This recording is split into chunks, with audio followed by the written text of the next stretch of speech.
চলে আসছি Jamuna future park ব্লকবাস্টারের movie দেখার জন্য। আজকে আমরা দেখেছি বরবাদ মুভিটা প্রথমে দেখে মনে হচ্ছিল নর্মাল স্টোরি হবে, বাট বিরতির আগে একটা টুইস্ট ছিল, আর বিরতির পরে আমার কাছে মুভিটা দেখতে আরও ভালো লাগছে।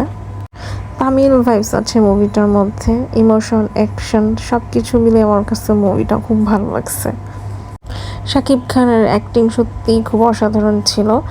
আর তুফান, প্রিয়তমা এই দুইটা ছবি দেখছি শাকিব খানের। এর আগে আমার তেমন শাকিব খানের মুভি দেখা হয়নি, তবে ওই দুইটা মুভি দেখার পর এই বরবাদ মুভি দেখার ইচ্ছা হয়েছিল, আর ফাইনালি দেখে ফেললাম।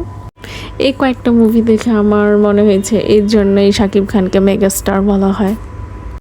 এই বরবাদ মুভিতে তো আমি শাকিব খানের থেকেও বেশি ফ্যান হয়ে গেছি, জিল্লুর ফ্যান। এই বরবাদ মুভিতে একটা ক্যারেক্টার ছিল জিল্লুর নামে, খুবই বিশ্বস্ত একটা ক্যারেক্টার ছিল।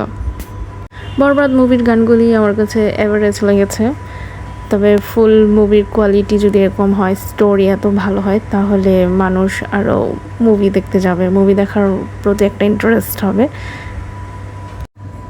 এই প্রথমবার আমি ব্লকবাস্টারে মুভি দেখেছি।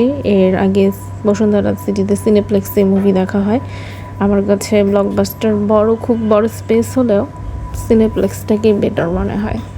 এই তো ছিল আমার মুভি দেখার দিন। বাই।